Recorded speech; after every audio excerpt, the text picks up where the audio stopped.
De vuelta aquí en CNN Chile Radio, revisamos la información internacional a esta hora de la mañana con la atención puesta en lo que está ocurriendo en Noruega con la entrega del Premio Nobel de la Paz. Isel Guerra nos va a contar de eso y otras cosas. ¿Cómo estás, Isel? Así es, Seba, y con una ceremonia que ha ido avanzando conforme avanza también la jornada, ¿no? Precisamente hace solo algunos instantes atrás, la hija de María Corina Machado se subía precisamente al escenario para recibir el galardón y el reconocimiento. Lo están viendo ustedes allí en pantalla, imagen en vivo. A esta hora se produce su discurso, donde en las palabras iniciales Seba agradece, por cierto, el reconocimiento que se le hace a su madre, ¿no? Con este galardón, el Premio Nobel de la Paz, y lo hace también en nombre de Venezuela. Esas eran las primeras palabras que pronunciaba por lo demás Ana Corina Sosa, la hija de María Corina Machado. También en los primeros minutos de este discurso, que Seba debe llevar aproximadamente unos 15, 20 minutos aproximadamente hasta este momento, confirmaba que María Corina Machado va a llegar hoy. De hecho, ella habla de en las próximas horas, sin ser muy específica de la hora exacta en la que la opositora venezolana no ha llegado va a todavía. llegar. No, todavía no llega, está en viaje. Se desconoce desde qué punto se entregó la información de que ella ya iba en destino a la nación europea. Pero allí, por cierto, Ana Corina Sosa señalaba que después de 16 meses se van a poder reunir. Vemos allí en pantalla, por lo demás, o lo veíamos hasta hace algunos segundos atrás, a Edmundo González, a quien fue la figura opositora detrás también de las elecciones que vimos el 2024. De hecho, están dando una serie de aplausos, por cierto, también a la figura venezolana, en lo que se entiende debe ser también un reconocimiento a su figura en una imagen en vivo y en directo que está ocurriendo, por cierto, a esta hora en la ceremonia a cargo del Comité Noruego del Nobel, en la entrega del Premio Nobel de la Paz, una medalla y un diploma que recibía hace algunos momentos atrás Ana Corina Sosa, y claro, con la presencia también de otras figuras latinoamericanas, ¿no? El presidente de Panamá, de Ecuador, de Paraguay, también Javier Milei, se había mencionado, se dirigían hasta el día de ayer por la tarde hasta Noruega para ser parte de esta ceremonia que está ocurriendo a esta hora, Seba. Una ceremonia bien importante por lo que está ocurriendo en Venezuela, Sí, por el contexto en el que se desarrolla la entrega del premio, ¿no? La amenaza militar que se cierne sobre Venezuela, el despliegue que ha hecho Donald Trump, el intento por asediar en definitiva al dictador, a Nicolás Maduro, y para un cambio de régimen, evidentemente que le da una relevancia distinta al Premio Nobel de la Paz de este año y al mensaje que puedan entregar también allí.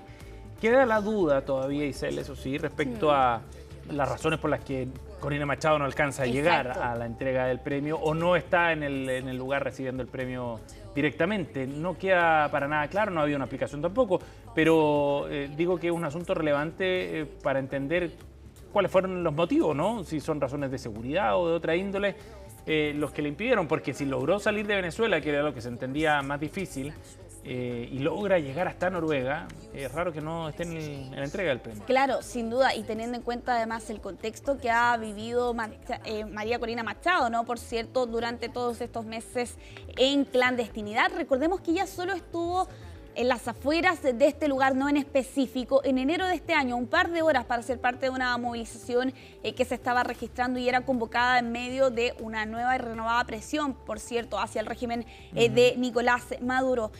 Como tú bien lo señalas, Seba, hasta este momento no hay claridad de qué habría impedido exactamente a Machado estar presente durante esta jornada en la ceremonia que se está llevando a cabo a esta hora allá en Oslo. Ya el día de ayer se planteaban varias dudas sobre si era posible que Machado alcanzara a llegar, porque, bueno, estaba prevista en la jornada anterior una conferencia de prensa en la mañana, ese tradicional que el ganador del Premio Nobel de la Paz entregue algunas declaraciones previas. Se había informado hasta esa hora que se iba a posponer, por cierto, esa conferencia de prensa un par de horas después, pero finalmente fue cancelada esas declaraciones ante los medios de comunicación y eso ya activaba la incertidumbre de si es que efectivamente Machado iba a alcanzar a llegar o no. Esa imagen particularmente ocurrió hace solo algunos instantes atrás. Allí la hija de Machado, de la opositora venezolana, recibía, ¿no?, este diploma y esta medalla también en reconocimiento, por cierto, al trabajo de Machado, ¿no? Que lo que se informaba, por cierto, en octubre, que fue el momento, ¿no? El que era informado, por cierto, que Machado era la ganadora de este reconocimiento. Bueno, se la elegía entonces por su incansable labor en la promoción de los derechos democráticos del pueblo de Venezuela y por su lucha para lograr una transición justa y pacífica de la dictadura a la democracia. Ese anuncio que se hacía ese 10 de octubre de este año, tras haber vencido por sobre otras más de 330 nominaciones que existían entre figuras y entre organismos. Recordemos que en algún momento incluso Donald Trump había iniciado una especie de campaña, ¿no?, para recibir, por cierto, este reconocimiento. Bueno, lo cierto es que ha sido Machado entonces la ganadora. A esta hora se está desarrollando esta ceremonia, estamos a la espera, por cierto, de su llegada hasta Oslo, y ella precisamente antes de abordar este vuelo entregaba declaraciones, Seba, al Comité Noruego del Nobel, ¿no? Ajá. Y allí ella mencionaba en esta llamada telefónica que muchas personas habían arriesgado su vida para que ella pudiera subir ese avión. ¿Te parece si vamos a revisar parte de esa llamada telefónica que ha sido divulgada durante esta mañana en la previa de su llegada hasta Oslo, que está prevista para esta jornada, según señalaba su hija? Bueno, en lo personal, muchas cosas por las que tuvimos que pasar y por tanta gente que arriesgó su vida para que yo pudiera llegar a Oslo. Y estoy muy agradecida con ellos. Y esta es una medida de lo que este reconocimiento significa para el pueblo venezolano. Quiero que lo sepas. Y primero que nada, en nombre del pueblo venezolano, una vez más, quiero agradecer al Comité Nobel noruego por este inmenso reconocimiento a la lucha de nuestro pueblo por la democracia y la libertad. Y nos sentimos muy emocionados y muy honrados. Esa es la razón por la que estoy muy triste de decirles que no podré llegar a tiempo a la ceremonia, pero estaré en Oslo. Voy en camino a Oslo ahora mismo. Bueno, ahí lo señalaba Seba, va en camino a Oslo. Ajá. La opositora venezolana. Ya en medio de esta ceremonia, incluso los días previos, Seba, existía esta incertidumbre si es que ella iba a poder llegar o no finalmente hasta la nación europea. Hay algunos quienes planteaban incluso que la razón para que Machado estuviera fuera, y esto relacionado con la tensión entre Estados Unidos y Venezuela, era precisamente la figura venezolana. ¿Por qué? Y esto ya directamente con lo que ha ocurrido en estos últimos días, porque lo que planteaban aquí algunos expertos que se aventuraban a hacer una especie de augurio de qué podría ocurrir próximamente en la nación sudamericana, es que apuntaban a la necesidad de que Machado estuviera fuera de Venezuela si es que efectivamente Estados Unidos llega a lanzar un ataque mayor, ante la posibilidad de que la figura opositora pudiera ser utilizada como una especie de moneda de cambio, claro, ¿no?, que como pudiera rehén, ser capturada. ¿no? Exactamente. Y eso también abre otra puerta sobre qué podríamos esperar, no solo con la figura de Machado, sino que ya directamente con Venezuela, que se entiende ya estaría fuera del territorio de Venezuela, en dirección, por cierto, hasta Oslo. Vamos a estar sin duda pendientes de esa imagen que debería ocurrir en cualquier momento en las próximas horas, según han informado sus cercanos. Vamos a estar con eso, por supuesto. ¿Con qué seguimos? Nos vamos a quedar en Europa, Seba, y esto por declaraciones que ha dado Zelensky, el presidente de Ucrania, desde hace ya un tiempo, al menos desde mayo del año pasado.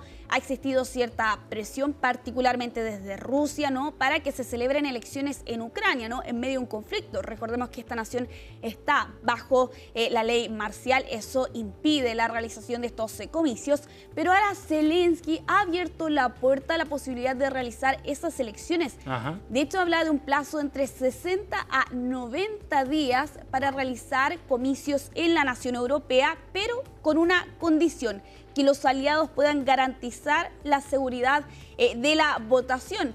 Te estarás preguntando, Seba, ¿por qué ahora Zelensky entrega estas declaraciones? Claro, ¿por qué en este momento?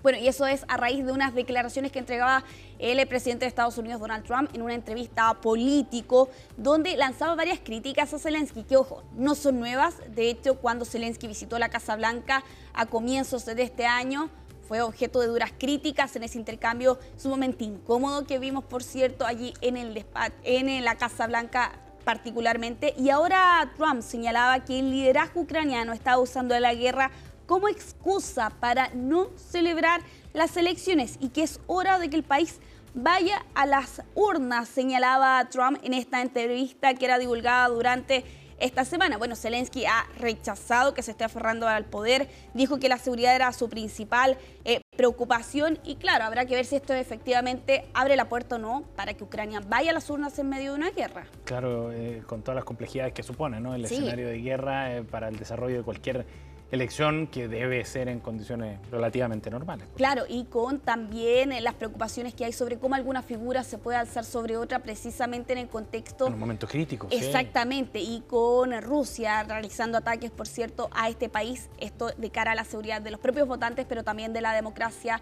en Ucrania. Así que allí Zelensky entonces da estas declaraciones y pone estas condiciones sobre la mesa para realizar estos comicios. Vamos a ir cerrando esta revisión internacional, Seba, con un tema que ha generado bastante debate, no solo en Australia, sino que seguramente lo podría hacer en las casas de nuestro país. Allí, en la nación oceánica, durante esta jornada ha entrado en vigor la prohibición de redes sociales para los menores de 16 años. Gran tema este. Es un tema gigantesco porque no solo apela, por cierto, a la seguridad de los menores de edad, sino que también a la libertad del Internet. Y claro, después de un debate gigantesco, por cierto, en esta nación, hoy ya comenzó esta prohibición. Entró en vigencia ya. Entró en vigor durante esta jornada para 10 redes sociales, entre ellos Instagram, por ejemplo, que es una de ellas, TikTok también, que son redes sociales que van a tener que aplicar medidas desde hoy para impedir precisamente que los menores de 16 años puedan ingresar a estas redes sociales. ¿Y está claro cómo se va a prohibir ese acceso?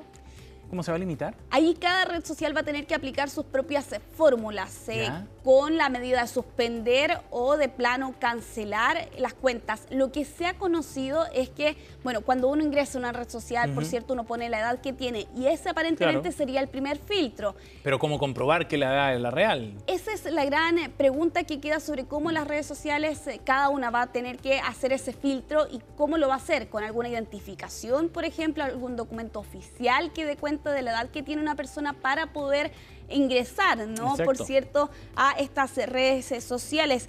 Son varias, por cierto. Y claro, aquí lo que se ha apuntado, por ejemplo, también es la posibilidad de que se use este Face ID, ¿no? Para que exista un reconocimiento de ciertos rasgos en el rostro que identifiquen a una persona mayor de 16 años. Bueno, allí cada compañía no va a tener que hacer el trabajo propio porque si no se van a arriesgar a multas multimillonarias, hasta casi 32 millones de dólares, más bien dólares estadounidenses se podrían arriesgar estas compañías si es que efectivamente no toman medidas razonables. No hay consecuencias ni para los padres ni para los niños si es que infringen esta normativa, pero claro, aquí un primer día complejo por lo demás porque ya hay reportes de que algunos jóvenes sí han podido ingresar, por cierto, a estas redes sociales. Y ojo con el llamado que hacía también el primer ministro australiano Anthony Albanese, ¿no? Las declaraciones eran las siguientes. Él explicaba que con esto era un llamado a comenzar un nuevo deporte, a aprender un nuevo instrumento o a leer ese libro que ha estado en su estante durante algún tiempo. Y claro, esto genera opiniones divididas, Seba, porque hay quienes plantean que esto en rigor no va a impedir que los jóvenes se encuentren en el contexto de violencia en redes sociales o incluso ciberacoso o algunas otras instancias que pueden enfrentarse estos menores. Hay que ver cuál es la utilidad finalmente que tiene, si es efectivo o no para que los niños se mantengan alejados de las redes sociales y del contenido sobre todo que se busca aislar. Hay otras plataformas que probablemente podrían replicar ese contenido y generar un espacio igualmente de acceso para los menores. Pero de todas maneras me parece interesante la señal que se está dando y entender que hay en las redes sociales un peligro y un riesgo para la salud emocional de los niños, para su formación, para su desarrollo cognitivo, incluso, etcétera. Reconocer eso a mí me parece que ya es bien relevante. Totalmente, y con Australia, que por lo demás es la primera nación del mundo en aplicar una medida de estas características, habrá que ver si es que otro país se suma, por cierto, una medida de estas características. Solo para ir cerrando, hay una polémica que se ha instalado a raíz de esta decisión, y es que dentro de este listado de 10 aplicaciones o redes sociales no está incluido, por ejemplo, Roblox, que según plantean aquí algunos conocidos, se generan también instancias de ciberacoso, particularmente de adultos, sobre menores de edad. Entonces la pregunta que queda, ¿cómo es que se hizo este catastro, ¿no? Para incluir algunas y desestimar a otras, particularmente esta última que te mencionaba, Seba? Bueno, es un debate que está en Australia. Vamos a ver cómo se desarrolla durante estos próximos días y meses. Isel Guerra con nosotros y las noticias internacionales. Gracias, Isel. Nos vemos, Seba, que estés bien. Nos vemos.